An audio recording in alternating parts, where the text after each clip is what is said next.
Welcome to Synergize, unscripted conversations where we explore the evolving role of the financial advisor in an emerging AI-driven world.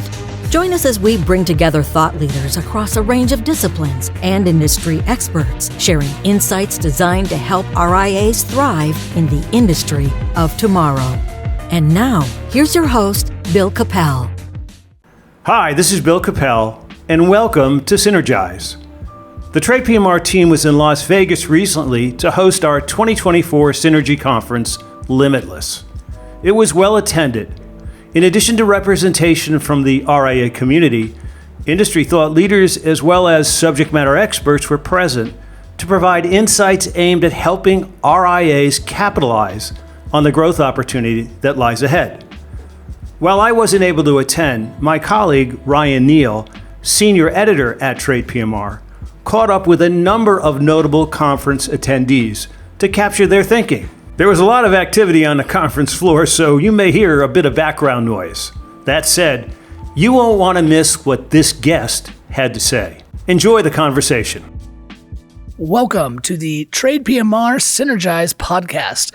I'm Ryan Neal, senior editor here at TradePMR, and I'm filling in for Chief Client Growth Officer Bill Capel, who couldn't be here with us this week. But we are at the Four Seasons in Las Vegas for our Synergy 24 conference. Sindhu is the founder and CEO of CogniCor, a business automation platform designed to deliver operational efficiency and conversational experiences for wealth management firms. I had a chance to meet Sindhu at Synergy 24 and talk to her about the realities of AI and what it brings to the table for advisors, and what RIAs really need to know about this technology going forward. Here's some of our conversation. Sindhu, you're an executive of a company that in our space is among the cutting edge of advisor fintech right now. So broadly speaking, what do you think RIAs need to know about AI and the impact it's currently having on the broader wealth management industry? If you look at industries like retail, Amazon, or travel, Uber, the front-end experience is very, very seamless. Within a couple of clicks, you are able to get your item in your doorstep, without any hassle. And imagine the back-end efficiency. It is able to move a physical thing from place A to place B within a few hours. So that's kind of the experience, even from Uber and other industries that we get. But when it comes to wealth, something so fundamental to our existence, everything breaks down, both the engagement as well as the behind the scenes efficiencies. This is kind of a broader theme as well. If you look at the population here in the US, a lot of people work hard and maybe 2 jobs, 3 jobs, and they know to make money. But the reverse is not true, which is how to put money to work for them. And I believe that's the gap between the wealthy and the poor. So if we need to have all of the people to, kind of get them onto the wealth kind of experience, then the tools that enable them to do that should be seamless, efficient, and intuitive, habit forming.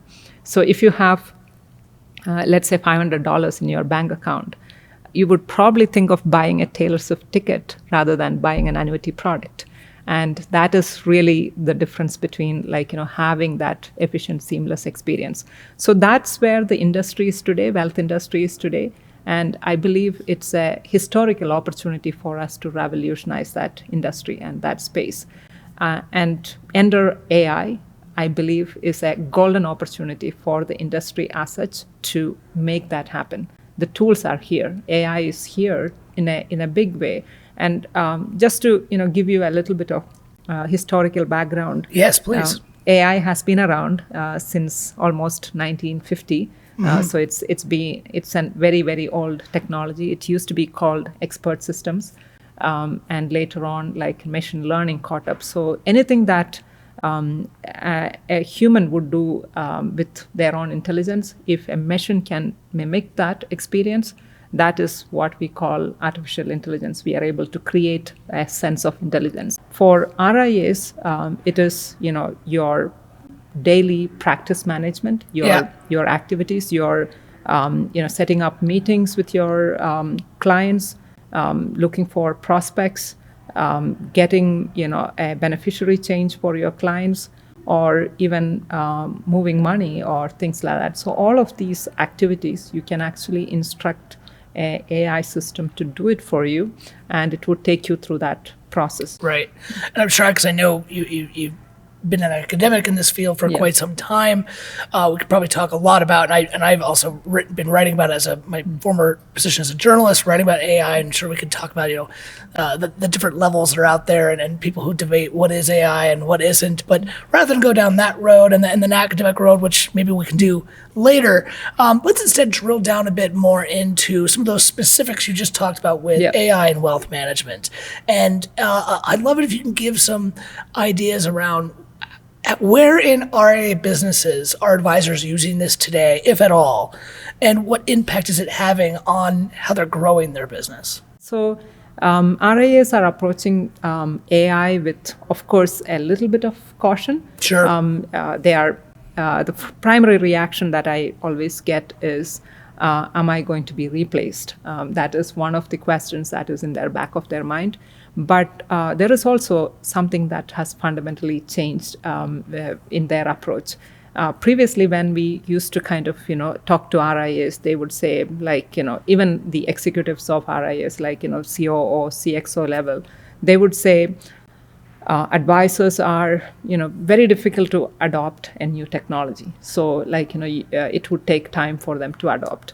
But when ChatGPT and LLMs came, the trend has reversed. They are like, advisors came to know about it, and they started pushing for this kind of, we want these use cases. They were like, okay, we know that there are regulation out there, but we really want it. Interesting. Yeah. And some of the ways they are using, in broadly categorizing it in operational efficiency, that is one of the key, I think that's one of the, immediate benefits that RIAs are deriving. Sure. Things like, if you want to generate content, emails, brochures, anything that is, generated content that needs to be communicated to clients, that is one key area where, advisors are embracing this technology.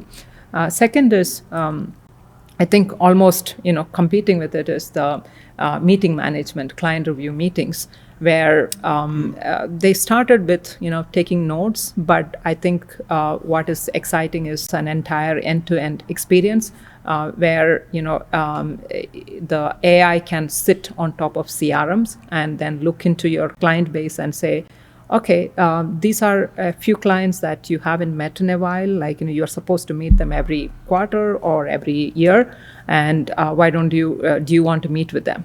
And if the advisor says yes, then the AI tool would go ahead and schedule this meeting using, connecting different tools and platforms, your Outlook, your Calendly, and then, further prepare agendas based on previous meeting notes and previous agendas, and then even send it across to the clients itself, and then sit in meetings, take meeting notes, convert them into tasks, push them back to CRM. So that's a great use case where advisors don't need to, spend a lot of time in those tasks, but they can focus on what the clients are talking about, what their big concerns are. Yeah. So those are the operational and tasks that, our RIAs are focusing on. But what I'm most excited about is the personalization potential of, using an AI tool. So we pride ourselves in the industry to be, providing a personalized service. And how can AI help promote that personalization and take it one step further? So this is where, like, an AI tool can sit again in the CRM and then analyze all of the interactions. Let's say, like, all of the meeting notes, all of the email communications, all of the phone conversations, as well as the background of the, portfolio planning, all of those information about the client. And then say, okay, this is what this client looks like, 360 view of the client from a family background perspective, from their interest perspective, from, what they have from a money perspective. So when you're going into a client meeting, it's like someone, like a personal assistant, a really smart personal assistant has whispered in your ear that, okay, this client has these preferences, like they like to play golf or things like that, and you are walking into that meeting very, very confidently, and you can deliver a personalized engagement, but also a personalized advice, because now you know that, okay, these are some of the priorities and preferences of this client, so you probably need to kind of adjust your recommendation for this client and Absolutely. for their life scenario. So those are some of the areas that RIAs are really embracing this. Yeah, that makes sense. Do you think some of these new ways they're using it, I think I know what my answer would be to this, but from your perspective, is this improving their ability to serve clients and grow their enterprise value? I strongly believe that is the case. This again touches upon what I said earlier about the wealth gap. If you look at the business aspect of it, there is a lot of money left on the table with no RIAs supporting it, no financial advisors supporting it. Today, it is not possible because advisors, it doesn't make financial sense for them to support it. But with these AI tools, you can really grow and support this, enlarge your communities and, have more clients and, have that democratization of wealth really happen. Right. Serve more clients, serve a greater type of clients, Exactly. more type of clients, as you said, broaden the scale of people that can make use of a financial advisor. Go ahead. And in fact, this could be even an younger generation who's just starting to build their wealth. And if you steer them the right way, they're going to stick with you throughout their life. Like that is 20, 30 years of maybe they would amass a lot of wealth and, you are being part of that. Yeah. And I imagine even amongst the currently wealthy and the people that our advisors are already working with, as you mentioned at the very beginning of our conversation around other apps that they're using in their life and the expectations they now have of, my taxi service can do this for me, my bookstore can do this for me, my clothing store can do it for me. Why can't my financial advisor that has all of my money, why can't they do it for me? So this can probably also help RIAs for, as you mentioned, expand their client base, but also reach those expectations for the current clients they're working with. Yeah, I think there is a definite shift in expectations from client side.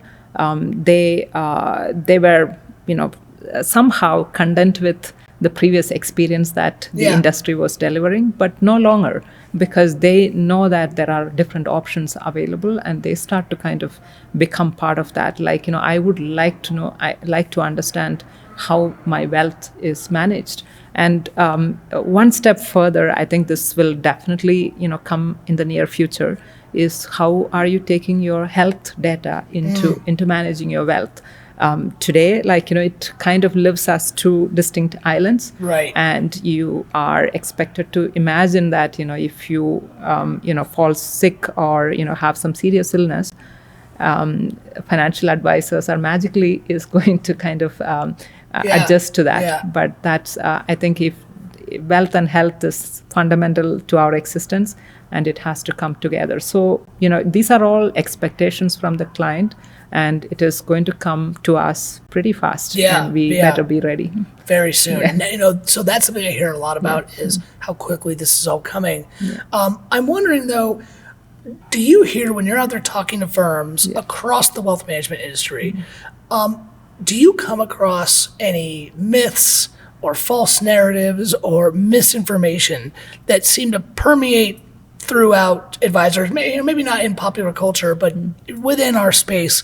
Is there any that you keep kind of hearing and have to confront that, we can use our podcast today for our listeners to dispel those notions? There is a lot of misconception about AI in general and what it can do, what it cannot, and there are different spectrum of people. On the one end, there is extreme enthusiasts who thinks that anything like a science fiction is going to happen, and they also feel scared that that is going to replace their jobs and things like that. So there is that end of the spectrum. And the other end of the spectrum is that, I do not want to use AI because, it's a security threat for my clients. And, I don't want to put the data into these tools. And so I'm not going to, and the other thing that I have heard is very unique and but came up pretty often is that again, wealth business is personal, and our value proposition is that we have that unique engagement with our client. We understand our client at a personal level, and even if how good the AI system is, it is never going to help us create that personalization. Which means that I do not want to, our brand is providing that personal touch, and we won't pollute that with AI. I see. I think these are all things that could be busted, and AI could really help both in terms of personalization, but also in the other, in supporting the client in their activities, automating things that you don't need to really focus on, and so on. Yeah. Great. Well, as we wrap up our conversation here, do you think there are 3 quick takeaways for our listeners? If you wanted to give us sort of 3 rapid fire topics that they could listen to this episode and take home with them that they need to know about AI and how it can help grow their business. One is AI is definitely here, whether we like it or not. So I think embracing AI would be the right move for anybody. It is probably going to change how we as a society live, but that's for us to figure out. But denying its existence is not going to help anybody. So I think that's the first takeaway. The second is there are a lot of questions about whether AI is going to replace me. I think the tagline should be AI is not going to replace you, but someone using AI in the right way might replace you. So you should be looking out for that person or persons. So if you are not using AI, that is the real fear that you should have. The last one is a little bit technical in terms of what kind of AI tools you should use. ChatGPT is out there, as well as many other tools that are open, is trained on a closed data set and will take your data. You should look at tools that are, guaranteeing data privacy, security, explainability, and, use those, especially when your client data is involved. So do not look at all of the AI tools in the same frame of mind. Yeah, not all AI is created equal, I suppose. Yeah. Excellent. So to recap, 3 things that advisors and firm leaders in the space need to think about today is that AI is definitely here, like it or not. Embrace it. Can't deny it. No head in the sand, no ostrich. 2 is that AI might not replace you, but someone using AI in the right way might replace you. And I love that, by the way. I think that's an awesome point. I'm going to remember that. And number 3, when we're looking at the tools out there, not all the tools are created equal. Things like GPT that are the open internet are one thing, but for advisors, look at some of those closed data set tools that are using things like explainability and privacy concerns, and have those top of mind. Once again, thank you to everyone who took time to join us here from the Synergy 24 conference. If you enjoyed this special edition of Synergize, hit subscribe wherever you get your podcasts, and be on the lookout for the next episode with actionable insights for how you can grow your business. And remember, the challenge is yours to capitalize on what the future offers.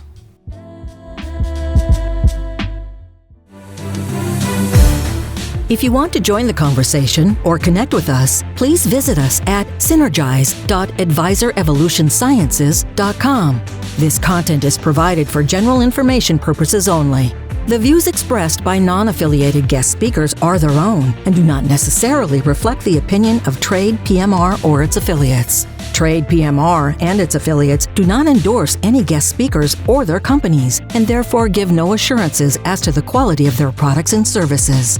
This channel is not monitored by TradePMR. TradePMR does not provide investment advice, tax advice, or legal advice. TradePMR is a member of FINRA and SIPC. TradePMR Incorporated is registered with the Securities and Exchange Commission, SEC, and the Municipal Securities Rulemaking Board, MSRB. TradePMR provides brokerage and account services to registered investment advisors, custodial services provided by First Clearing. First Clearing is a trade name used by Wells Fargo Clearing Services, LLC, member SIPC, a registered broker-dealer and non-bank affiliate of Wells Fargo & Company. Copyright 2024, TradePMR Incorporated.